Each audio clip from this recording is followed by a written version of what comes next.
Mereka menemukan sebuah struktur bawah tanah raksasa dari zaman prasejarah yang belum memiliki nama. Di dekat puncak sebuah gunung di Kaukasus Utara, Rusia, terdapat celah sempit yang turun tegak lurus ke dalam bebatuan. Dinding-dinding di dalamnya terpahat sangat halus, membentuk sudut-sudut yang sempurna, dan dilapisi dari atas hingga bawah oleh balok-balok batu besar yang seharusnya mustahil ada di sana. Kedalamannya melebihi gedung 30 lantai yang ditancapkan berdiri terbalik. Hampir tidak ada orang di luar Rusia yang pernah mendengar tentang tempat ini. Tidak ada universitas yang pernah melakukan survei di sana. Tidak ada lembaga yang pernah menentukan usianya. Ini adalah misteri yang luar biasa, dan tempat ini sungguh layak mendapat perhatian yang jauh lebih besar. Satu-satunya orang yang pernah masuk ke dalamnya hanya berbekal tali dan kamera. Apa yang mereka temukan tidak menyerupai gua manapun yang pernah tercatat di muka bumi. Penemuan mengejutkan tentang lubang vertikal ini pun mulai terungkap. Orang yang menemukannya bukanlah seorang profesor dan ia sama sekali tidak sedang mencari gua. Namanya Artur Jamukov, seorang speleolog asal Rusia yang pekerjaannya memang menjelajahi dan meneliti gua-gua. Namun Jamukov berbeda dari kebanyakan rekan-rekannya. Sementara peneliti lain menganggap cerita rakyat setempat sekadar hiburan, ia memperlakukannya sebagai bukti nyata. Selama bertahun-tahun, ia mencocokkan kisah-kisah kuno suku Balkar, cerita yang diwariskan turun-temurun tentang kota-kota bawah tanah yang luas dan terowongan tersembunyi di bawah puncak-puncak Kaukasus, dengan dokumen-dokumen militer dari masa Perang Dunia Kedua. Jejak itulah yang akhirnya membawanya ke lubang Kahora. Pada tahun 2011, setelah bertahun-tahun mencari, ia mengikatkan tali ke tubuhnya dan turun ke dalam. Lubang itu terbuka ke dalam gunung di puncak Kahora, yang terletak di Republik Kabardino-Balkaria, Federasi Rusia. Jamukov bersama timnya turun dengan hati-hati, bahu mereka nyaris menyentuh dinding batu yang licin halus, sementara udara terasa semakin dingin seiring mereka bergerak semakin dalam. Proses turun itu memakan waktu lebih dari 1 jam. Kedalaman vertikal yang ekstrem menuntut konsentrasi penuh karena celah yang sempit itu hampir tidak menyisakan ruang untuk memperbaiki kesalahan sekecil apapun. Lalu, tanpa peringatan, lorong sempit itu tiba-tiba terbuka lebar. Seluruh tim berhenti bergerak. Di hadapan mereka terbentang sebuah ruang bawah tanah yang sangat luas, dengan langit-langit menjulang setinggi 36 meter di atas kepala mereka. Kira-kira setara dengan gedung 12 lantai yang tertanam di dalam perut gunung. Dinding-dindingnya bukanlah batu karang yang kasar dan polos. Semuanya dilapisi oleh balok-balok batu persegi panjang berukuran raksasa. Masing-masing tersusun begitu rapat satu sama lain hingga celah di antara mereka nyaris tak terlihat di bawah cahaya lampu. Sebagian balok tampak berdiri tegak menyerupai tiang-tiang kokoh, seolah-olah seluruh struktur ini memang sengaja dirancang untuk menopang langit-langit di atasnya. Dari ruang utama itu, lorong-lorong sempit bercabang ke segala penjuru arah. Ada yang terlalu sesak, bahkan untuk anak kecil sekalipun. Ada pula yang hampir tidak muat untuk sekadar dimasuki tangan orang dewasa. Jamukov dan timnya mengarahkan lampu-lampu mereka ke dalam celah-celah itu dan cahayanya terus melaju masuk tanpa pernah memantul kembali. Namun ada satu hal lagi yang mereka rasakan. Saat berdiri di tengah ruangan itu, tim merasakannya bahkan sebelum mereka benar-benar memahaminya. Sebuah aliran udara dingin yang lambat dan teratur mengalir naik melewati mereka dari suatu tempat jauh di bawah. Bukan angin yang masuk dari pintu masuk di atas. Ini adalah sesuatu yang naik dari kedalaman. Yang berarti tempat mereka berpijak saat ini bukanlah titik paling bawah. Struktur bawah tanah prasejarah yang baru saja mereka masuki ini ternyata memanjang jauh melampaui jangkauan tali maupun cahaya lampu mereka. Lalu mengapa skala ini menjadi sebuah masalah? Mari kita mulai dari balok-balok itu sendiri, karena segala sesuatunya bermula dari sana. Para penjelajah yang mengukur batu-batu yang melapisi lorong ini memperkirakan bahwa yang terbesar memiliki bobot hingga 200 ton. Angka itu perlu benar-benar kita renungkan sejenak karena ada pembanding yang sudah dikenal banyak orang. Balok-balok granit yang membentuk atap ruang raja di dalam piramida Agung Giza yang selama ini dianggap sebagai salah satu pencapaian konstruksi paling menakjubkan di dunia kuno. Masing-masing berbobot sekitar 80 ton. Balok-balok yang terpasang di dalam gunung ini lebih dari 2 kali lipat beratnya. Mereka berada jauh di bawah tanah, di dalam sebuah lorong di puncak pegunungan Kaukasus yang terpencil, tanpa tambang batu di dekatnya, tanpa jalur landai, tanpa jalan setapak, dan tanpa jejak apapun yang menjelaskan bagaimana mereka bisa dipindahkan dan dipasang ke tempat itu. Untuk mengangkat bahkan satu saja dari batu-batu itu di masa sekarang, dibutuhkan derek berat yang memang dirancang khusus untuk pekerjaan semacam itu, dan tidak ada tanah datar di puncak tersebut untuk meletakkan alatnya. Jawaban yang paling mudah adalah mengangkat bahu, dan bilang bahwa orang-orang zaman dahulu memang biasa melakukan hal semacam ini. Tapi, kata biasa itu menyimpan banyak beban tersembunyi di dalamnya. Kata itu mengubur semua hal yang sebenarnya tidak kita mengerti. Perhatikan Baalbek di Lebanon, karena Baalbek adalah bukti nyata bahwa bobot luar biasa itu bukan sekadar dongeng. 3 batu raksasa yang telah dipotong dan dikenal sebagai Triliton terbaring di bawah reruntuhan kuil Romawi yang didedikasikan untuk Jupiter. Masing-masing panjangnya lebih dari 19 meter dan beratnya sekitar 900 ton metrik. Kira-kira 10 kali lebih berat dari batu terbesar yang digunakan di Piramida Agung dan sekitar 36 kali lebih berat dari batu-batu di Stonehenge. Batu-batu itu diangkut dari sebuah kuari yang jaraknya lebih dari setengah mil, lalu ditinggikan hingga ketinggian 9 meter di atas blok-blok lain yang beratnya sekitar 400 ton. Bangsa Romawi yang mendokumentasikan hampir setiap proyek konstruksi besar yang pernah mereka kerjakan tidak meninggalkan satu pun catatan tentang bagaimana hal itu dilakukan. Lebih jauh lagi, blok-blok Triliton itu bahkan tidak memiliki lubang lewis yang biasa dibor oleh para insinyur Romawi sebelum mengangkat batu. Apapun yang menempatkan batu-batu itu di sana, jelas bukan teknik standar Romawi yang bekerja. Kuari di Baalbek justru membuat persoalan ini semakin rumit. Masih tertanam di tanah di dekat sana terdapat batu yang dijuluki batu perempuan hamil, sebuah monolit tunggal yang belum selesai digarap, panjangnya sekitar 680 kaki dan beratnya lebih dari 1.200 ton. Pada tahun 2014, sebuah tim dari Institut Arkeologi Jerman melakukan penggalian lebih lanjut dan menemukan sesuatu yang bahkan lebih besar tepat di bawahnya, sebuah blok yang kini disebut batu yang terlupakan. Dengan perkiraan berat 1.650 ton, itulah blok batu yang dipotong dari kuari terbesar yang pernah tercatat dimanapun di seluruh dunia. Batu itu tidak pernah berhasil dipindahkan. Tidak ada seorang pun yang pernah mampu menjelaskan bagaimana batu itu seharusnya dipindahkan. Jadi blok-blok seberat 200 ton di dalam lorong Charahoura itu sebenarnya tidak mustahil jika dilihat sendiri. Baalbek telah membuktikan bahwa tangan manusia pernah mencapai hal-hal yang jauh lebih besar dari itu di suatu titik dalam sejarah masa lalu. Yang semua ini buktikan secara bersama-sama adalah bahwa metodenya telah lenyap. Entah itu teknologi yang hilang, teknik yang terlupakan, atau sesuatu yang memang tidak pernah dituliskan, pengetahuan tentang bagaimana batu-batu itu dipindahkan sudah tidak ada lagi. Dan begitu kamu menerima bahwa beratnya memang bisa diatasi, namun caranya sudah raib, pertanyaannya berhenti menjadi soal rekayasa. Ia berubah menjadi sesuatu yang lebih aneh. Mengapa ada orang yang mau bersusah payah seperti ini jauh di dalam perut gunung untuk sebuah struktur yang tampaknya memang tidak pernah dimaksudkan untuk dilalui manusia? Ketidakhadiran jejak manusia. Pertanyaan soal tujuan seharusnya punya jawaban yang jelas. Setiap struktur yang pernah dibangun manusia selalu meninggalkan tanda, jejak dari apa yang pernah digunakannya. Makam menyimpan jasad orang yang telah tiada. Kuil menyimpan asap, altar, dan doa-doa yang tergores di dinding. Tambang menyimpan bekas-bekas penggalian dan sisa material yang pernah diangkut. Begitulah cara para arkeolog membaca sebuah ruang dan memahami apa yang pernah terjadi di dalamnya. Lorong Kahora tidak menyimpan satu pun dari semua itu. Tidak ada tangga, tidak ada pijakan, tidak ada pegangan yang dipahat ke dalam batu.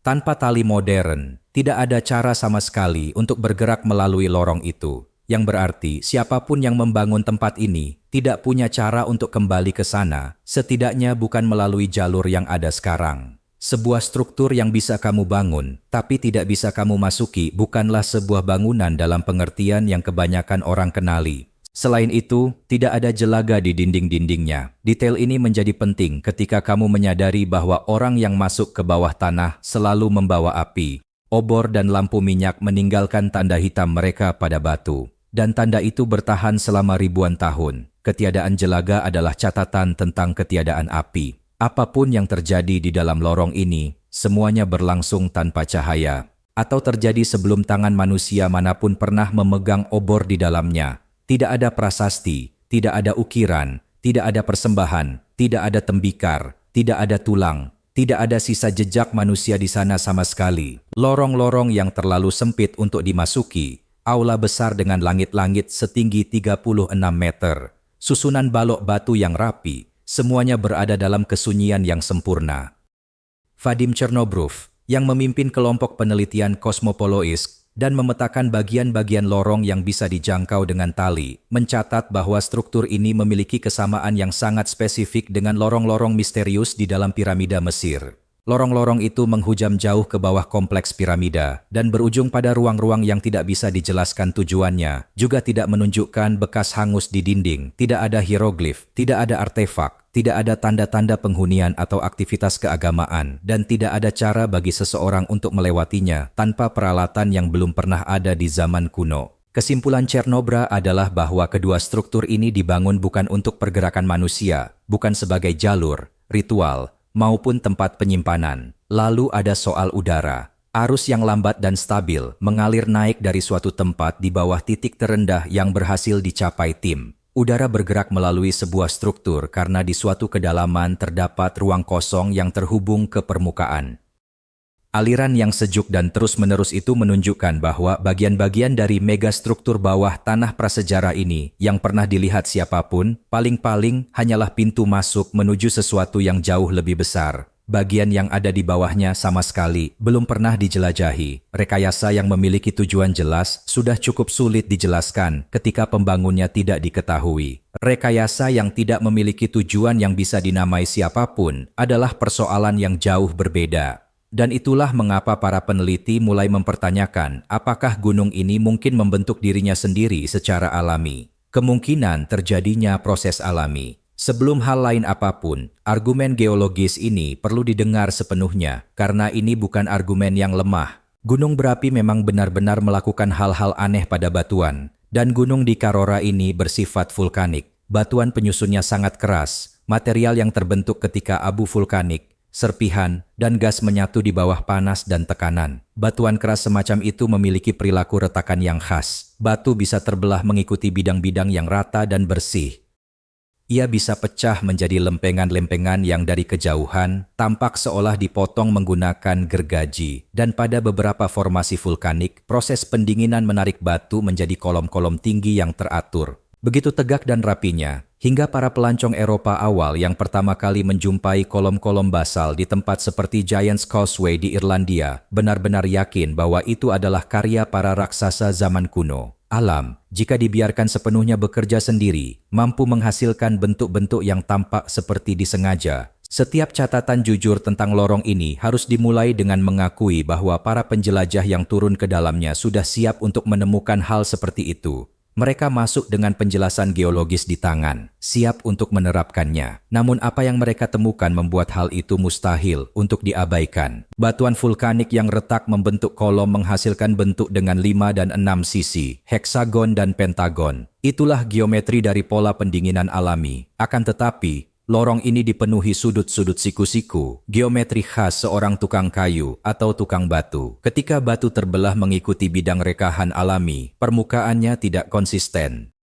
Ia melengkung, bergeser, dan berkelok seiring retakan merambat melalui material yang tidak merata. Dinding lorong ini tetap sejajar dan lurus sepanjang 40 meter tanpa sedikit pun menyimpang. Medan rekahan alami dipenuhi retakan-retakan yang berjalan ke berbagai arah. Para penjelajah tidak melaporkan adanya satu pun retakan miring yang selalu muncul pada setiap formasi vulkanik alami. Lalu ada pula bahan pengisi yang ditempatkan di celah-celah antara blok-blok batu. Tim menemukan sesuatu yang tampak seperti bahan pengikat, persis seperti cara seorang tukang batu mengisi sambungan pada sebuah dinding. Tidak ada proses vulkanik manapun di seluruh bumi yang pernah diamati mencampur mortar lalu meletakkannya ke dalam celah. Hal itu memang bukan sesuatu yang terjadi secara alami. Ketiadaan retakan miring dan celah diagonal yang menembus semua formasi keras sebagai akibat alami dari cara batu mengendap adalah salah satu pengamatan yang paling jelas membedakan lorong ini dari formasi alami manapun yang pernah diketahui. Setiap sistem gua yang sulit dan telah diteliti selalu memiliki retakan-retakan di dalamnya.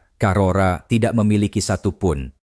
Dikombinasikan dengan sudut-sudut tegak lurus, dinding-dinding yang sejajar, dan material pengikatnya, para penjelajah menyimpulkan bahwa tidak ada struktur serupa dimanapun di antara sistem gua yang pernah dikenal di dunia. Kesimpulan itu membawa pertanyaan tepat ke tempat yang seharusnya. Bukan soal apakah struktur ini buatan tangan manusia, melainkan siapa yang membangunnya, kapan, dan dengan cara apa. Peradaban-peradaban yang pernah hidup di pegunungan itu. Salah satu cara untuk mengabaikan sebuah penemuan adalah dengan memperlakukannya sebagai sesuatu yang terisolasi, seolah-olah benda yang ditemukan itu tidak memiliki konteks, tidak ada kaitannya, dan tidak memiliki tempat dalam gambaran yang lebih luas. Sumur Karora sering diperlakukan seperti itu, dianggap sebagai anomali, sebuah pengecualian, sesuatu yang berdiri sendiri dan karena itu tidak bisa dianggap serius. Namun Kaukasus Utara adalah salah satu lanskap tertua yang pernah dikerjakan oleh manusia di dunia ini.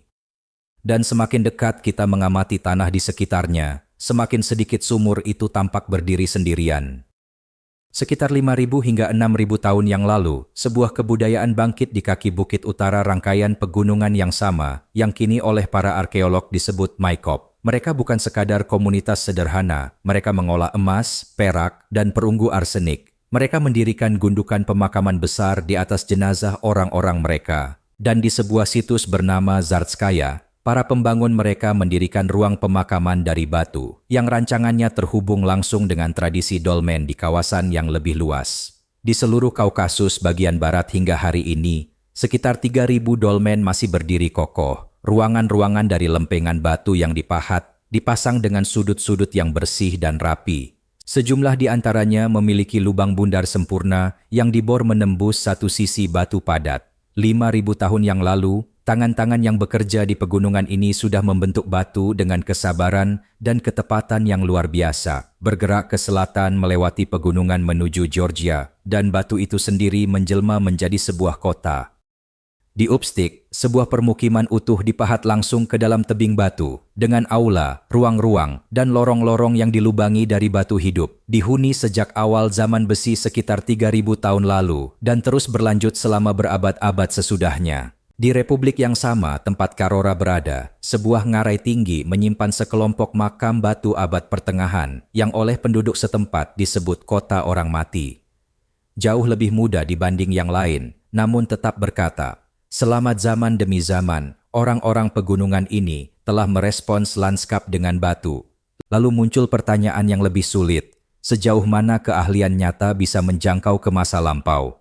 Untuk itu, arahkan pandangan ke selatan, ke dataran tinggi Anatolia, di Gobese, dan di situs terdekat bernama Carahan Tepe, para pemburu dan pengumpul mendirikan pilar-pilar batu berukir yang usianya lebih dari 11.000 tahun, menjadikannya monumen tertua dari jenisnya. Dimanapun di muka bumi, bangunan-bangunan itu berdiri ribuan tahun sebelum kota pertama lahir, sebelum roda ditemukan, sebelum satu pun tulisan ada dimanapun.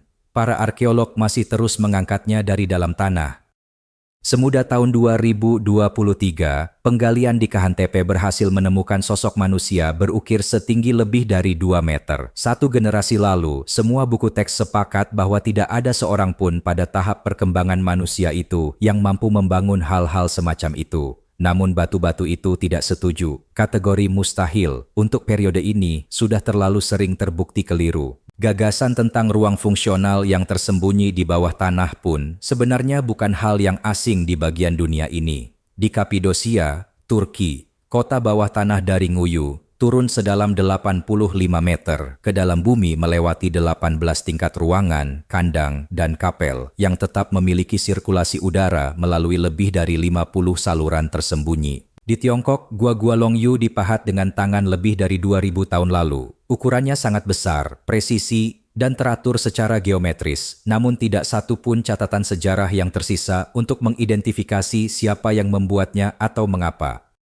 Di Malta, Hippogeum halsaflieni dipahat 3 lantai ke bawah ke dalam batuan dasar, dengan ruang-ruangnya yang dirancang khusus untuk memantulkan gema dari kuil-kuil yang berdiri di atas permukaan tanah di bawah sinar matahari. Semua ini tidak memerlukan satu peradaban yang hilang, yang pernah membentang ke seluruh penjuru dunia. Yang dibutuhkan justru sesuatu yang lebih sederhana, namun dengan caranya sendiri terasa lebih aneh, bahwa berulang kali, di tempat-tempat yang tidak pernah saling bertemu dan tidak pernah saling berkomunikasi, manusia turun ke dalam bumi dan membangun. Sumur Kola memiliki keluarganya sendiri. Ia hanyalah anggota terbesar dan paling sunyi di antara mereka. Dan bagian yang lebih menggelisahkan adalah bahwa tampaknya sebuah kelompok sudah mengetahui keberadaannya bahkan sebelum ia ditemukan. Mengapa kaum Nazi mencarinya? Arthur Jamikov tidak menemukan sumur itu secara kebetulan, dan jejak yang ia ikuti untuk sampai ke sana hampir sama anehnya dengan sumur itu sendiri.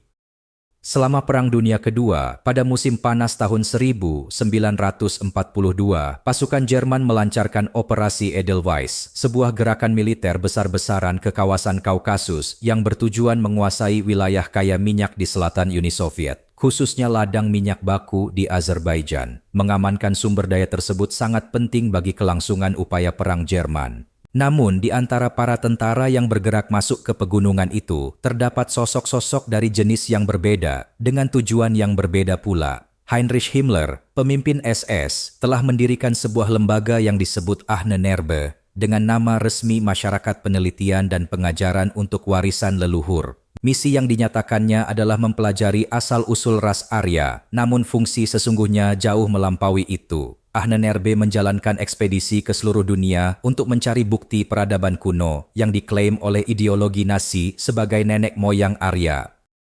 Pada tahun 1938 dan 1939, sebuah ekspedisi yang dipimpin oleh perwira SS Ernst Schaefer bertolak menuju Tibet secara resmi untuk penelitian antropologi dan botani, tetapi dengan mandat tersembunyi, menyelidiki mitos seputar Shambhala, sebuah kerajaan bawah tanah legendaris yang konon menyimpan pengetahuan kuno dan teknologi maju dari sebuah peradaban yang telah lenyap. Kepemimpinan Nazi meyakini bahwa apapun yang tersimpan di Shambhala bisa membalikkan jalannya perang. Ahnenerbe tertarik pada Kaukasus dengan alasan yang serupa. Legenda-legenda kuno di kawasan itu menceritakan tentang kota-kota bawah tanah yang dibangun oleh peradaban yang telah lenyap, dan itulah tepatnya jejak yang mereka cari. Ketika operasi Edelweiss membawa pasukan Jerman masuk ke pegunungan itu, para peneliti Ahnenerbe ikut bersama mereka. Mereka mendaki lereng-lereng itu dan meninggalkan tanda di bebatuan. Dan di dekat pintu masuk ke lorong Karahora, terukir pada sebuah batu besar di puncaknya, terdapat sebuah swastika. Tanda itu ditinggalkan oleh para peneliti Jerman yang, berdasarkan semua bukti yang ada, sudah cukup dekat untuk mengetahui di mana mereka berada. Hal itu saja sudah cukup aneh. Yang membuatnya lebih ganjil lagi adalah ditemukannya swastika kedua di area yang sama, jauh lebih tua dan tidak ada kaitannya dengan Jerman. Perlu diketahui juga bahwa swastika adalah salah satu simbol tertua dalam sejarah manusia, tersebar luas di seluruh Asia Tengah dan Kaukasus. Simbol ini muncul dalam konteks pra-Kristen dan pra-modern sebagai lambang siklus kehidupan dan energi alam, jauh sebelum diambil alih oleh Partai Nazi. Namun kehadiran kedua tanda itu di lokasi yang sama, satu dari zaman kuno dan satu dari masa perang, memunculkan pertanyaan yang hingga kini belum terjawab. Apakah para pembangun kuno struktur ini juga meninggalkan tanda tersebut? Dan jika demikian, apakah Nazi tengah mengikuti jejak yang diletakkan oleh tangan-tangan yang sama yang memotong batu itu? Inilah pertanyaan yang menarik Jemukov ke gunung ini. Selama bertahun-tahun ia mempelajari dokumen dan jejak yang ditinggalkan oleh para peneliti Jerman semasa kampanye di Kaukasus.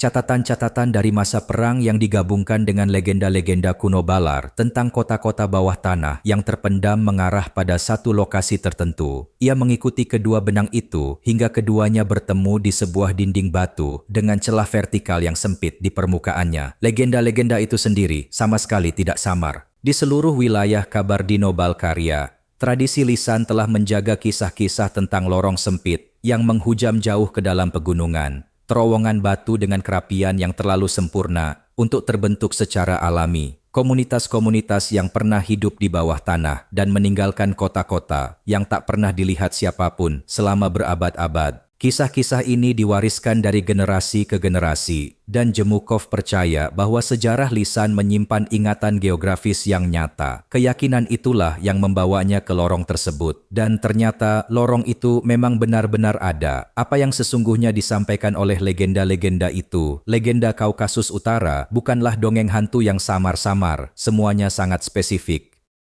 Generasi demi generasi komunitas Balar dan Kabardian menjaga kisah-kisah ini, menuturkannya di sekitar api unggun, hingga akhirnya dicatat dalam kumpulan folklor daerah. Sebagian besar peneliti yang mendengarnya langsung menggolongkannya sebagai mitologi semata. Hanya segelintir orang yang cukup serius untuk pergi mencari kebenarannya. Namun tradisi-tradisi itu menggambarkan peta yang sangat rinci sesuai dengan apa yang benar-benar ditemukan Jemukov. Kisah-kisah itu menyebutkan koridor batu dengan tepi yang lurus dan dinding yang rata, bukan terowongan alami yang kasar dan berliku. Disebutkan pula lorong-lorong yang turun lebih dalam dari yang bisa dijangkau cahaya obor. Ada pula gambaran tentang sesuatu yang terasa dibangun dengan sengaja, bukan terbentuk begitu saja. Kekhususan itu semua bukan karangan yang muncul setelah penemuan. Semuanya sudah tersimpan jauh sebelumnya. Di kawasan Kaukasus yang lebih luas, tradisi konstruksi bawah tanah bukan sekadar legenda belaka. Survei arkeologi telah mendokumentasikan situs-situs bawah tanah nyata yang tersebar di seluruh pegunungan berasal dari ribuan tahun yang lalu. Kisah-kisah lokal itu berdampingan dengan bukti fisik dari sebuah peradaban yang memang pernah benar-benar turun ke bawah tanah. Konteks inilah yang membuat legenda tersebut lebih mudah diterima sebagai ingatan geografis yang sesungguhnya. Jemukov merasa dirinya sedang berdiri di ambang sesuatu yang jauh lebih besar.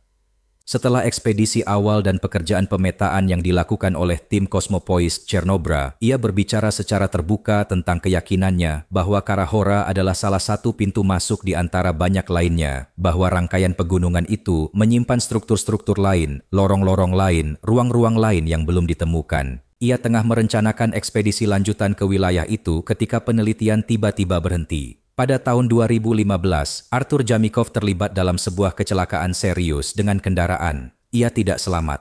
Sehari sebelum kejadian itu, ia sempat melaporkan bahwa dirinya menemukan sesuatu yang sangat penting terkait penyelidikan Kahora.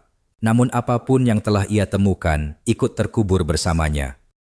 2 tahun kemudian, pada tahun 2017, Vadim Chernobrav yang telah memimpin ekspedisi Kosmopois memetakan lorong tersebut dan menghasilkan dokumenter televisi pertama tentangnya, juga pergi karena penyakit kanker. Usianya 51 tahun. 3 orang lainnya yang memiliki kaitan dengan penelitian terhadap lorong, itu pun menyusul berpulang dalam tahun-tahun setelah ekspedisi awal berlangsung. Kematian-kematian ini telah tercatat dengan baik. Namun apa maknanya, sungguh sulit untuk dipastikan. Tidak ada bukti yang terkonfirmasi mengenai adanya tindakan mencurigakan dalam satu pun kasus ini, dan jujur saja, menyebutnya sebagai sebuah konspirasi tanpa bukti adalah tindakan yang tidak bertanggung jawab. Akan tetapi, sama tidak jujurnya jika kita mengatakan bahwa rangkaian waktu kejadian ini tidak menarik perhatian sama sekali. Yang bisa dikatakan dengan jelas adalah bahwa orang-orang yang paling berjasa dalam menyebarkan apa yang dunia ketahui tentang Kahora kini telah tiada. Pertanyaan-pertanyaan yang mereka ajukan tetap menggantung tanpa jawaban dan belum ada seorang pun yang melanjutkan pekerjaan mereka. Teori-teori yang tidak pernah sempat dibuktikan. Kebenaran paling pahit tentang lorong Kahora adalah bahwa hampir setiap pertanyaan yang ditimbulkan oleh tempat ini sebenarnya bisa dijawab hanya dengan 1 minggu kerja ilmiah yang layak. Sepotong tipis dari dinding batu yang diperiksa di bawah mikroskop akan memberi seorang ahli geologi kepastian definitif apakah permukaannya dipahat oleh alat atau terbentuk akibat proses pendinginan alami. Sampel dari material pengikat yang terselip di antara celah-celah batu bisa dianalisis secara kimiawi di laboratorium standar manapun, dan dalam hitungan hari akan terjawab apakah itu benar-benar mortar buatan atau endapan mineral yang terbentuk secara alami. Survei yang tepat terhadap lubang ini menggunakan peralatan modern akan mampu memetakan seberapa jauh lorong-lorong itu membentang, kemana arahnya, dan dari mana aliran udara itu berasal. Penanggalan karbon pada bahan organik apapun yang terdapat pada sambungan batuan, jika memang ada, akan memberikan perkiraan usia minimum dari konstruksi tersebut. Tidak ada satu pun dari hal ini yang membutuhkan biaya besar dibandingkan dengan pekerjaan arkeologi biasa. Tidak ada yang memerlukan teknologi yang belum tersedia dan tidak satu pun dari itu pernah dilakukan. Hal ini disebabkan oleh lokasi lubang Khachora yang berada di tempat yang sangat sulit dijangkau, di salah satu sudut pegunungan Kaukasus Rusia yang paling terjal dan terlupakan, sehingga tidak ada universitas, lembaga arkeologi, maupun badan ilmu pengetahuan pemerintah yang pernah memutuskan bahwa pendakian itu layak untuk dilakukan. Sebelum kepergiannya, Vadim Chernobro pernah mengusulkan bahwa lubang ini mungkin berfungsi sebagai resonator, yakni sebuah struktur yang dirancang untuk berinteraksi dengan suara atau getaran alami dengan cara-cara yang sudah tidak kita pahami lagi. Ia juga mengangkat kemungkinan fungsi seismologis, sebuah perangkat yang dibangun untuk mendeteksi atau merespons pergerakan di dalam bumi, meskipun ia mengakui bahwa hal itu masih sebatas spekulasi. Beberapa peneliti lain menyarankan kemungkinan bahwa tempat ini berfungsi sebagai semacam saluran energi, sebuah ruang yang dirancang untuk memusatkan atau mengalirkan sesuatu dari dalam bumi itu sendiri, meskipun tidak ada yang secara spesifik menjelaskan seperti apa mekanisme tersebut seharusnya bekerja. Teori yang paling berani secara struktural adalah bahwa Khachora merupakan fondasi bawah tanah dari sebuah piramida yang dulunya berdiri di atas permukaan gunung dan sejak itu telah hancur atau tertimbun, menyisakan hanya bagian dasarnya jauh di dalam bebatuan, sementara bagian atasnya sudah lama menghilang. Teori piramida ini memiliki daya tarik tersendiri di permukaan. Dinding-dinding yang dipoles, konstruksi balok yang presisi, serta kemiripan dimensinya dengan galeri agung di dalam piramida Khufu telah dicatat berkali-kali. Jemukov sendiri pernah menunjukkan perbandingan ini. Jika memang pernah ada struktur yang lebih besar, dan jika struktur itu berdiri di atas puncak, lalu runtuh atau terkikis selama ribuan tahun, maka apa yang tersisa di bawah tanah mungkin adalah satu-satunya hal yang masih bertahan. Sayangnya, tidak satu pun dari teori-teori ini bisa diuji dengan apa yang saat ini tersedia. Satu-satunya dokumentasi terbaru dari lokasi ini berasal dari Alexander Splashnov, seorang individu biasa yang melakukan pendakian pada tahun 2017 dan 2018, lalu mengunggah 2 album foto ke jejaring sosial Rusia bernama VKontakta. Gambar-gambarnya merupakan rekaman visual paling jelas dari lorong bawah tanah itu yang pernah ada. Foto-foto tersebut memperlihatkan ketepatan geometris dinding-dindingnya, ukuran blok-blok megalitik yang luar biasa, permukaan batu yang halus dan mengilap, serta formasi batu di sekitar pintu masuk yang tampaknya menunjukkan blok-blok yang dipotong dengan presisi dan kini terkubur di bawah vegetasi dan tanah. Splashnov juga mengabadikan apa yang tampak seperti jejak-jejak alat mekanis pada permukaan batu di dekat pintu masuk. Goresan sejajar yang serupa dengan yang pernah ditemukan di situs megalitik prasejarah lainnya, termasuk Baalbek di Lebanon dan tambang Yangshan di China. Apakah tanda-tanda itu merupakan fenomena yang sama dan apa yang membuatnya masih belum diketahui? Namun kehadiran jejak itu dalam foto-foto tersebut menambah lapisan misteri pada sebuah lokasi yang sudah terlalu banyak menyimpan pertanyaan tak terjawab dan terlalu sedikit mendapat perhatian resmi. Yang tersisa pada akhirnya adalah sejumlah hal yang memang nyata adanya. Ada batu-batu di dalam gunung itu yang beratnya melebihi langit-langit piramida agung. Batu-batu itu disusun dengan sudut-sudut tegak lurus yang tidak mungkin terbentuk begitu saja dari batu vulkanik. Batu-batu itu membentuk dinding sebuah lorong yang turun jauh melampaui batas yang bisa dijangkau siapapun, menuju sebuah ruang yang tidak meninggalkan satupun jejak penggunaan. Dari ruang itu memanjang lorong-lorong sempit yang tak bisa dimasuki, dengan aliran udara sejuk yang terus berhembus naik dari kegelapan yang belum pernah disentuh cahaya. Dan di sekelilingnya berdiri pegunungan yang telah dipahat, digali, dan dirapikan oleh tangan manusia selama setidaknya 5.000 tahun. Bukti yang bisa menjawab semua pertanyaan itu belum pernah dikumpulkan. Struktur mega bawah tanah prasejarah di Khachora tidak memiliki nama dalam catatan akademis manapun. Ia tidak tercatat dalam satupun basis data arkeologi resmi. Di sana ada sebuah lubang di puncak gunung, sejumlah foto, dan sebuah pertanyaan yang telah tersimpan dalam kegelapan selama ribuan tahun, menunggu seseorang yang merasa pertanyaan itu layak untuk dijawab. Terima kasih sudah menonton. Sekarang, lihat video-video yang muncul di layar untuk kisah-kisah menarik lainnya.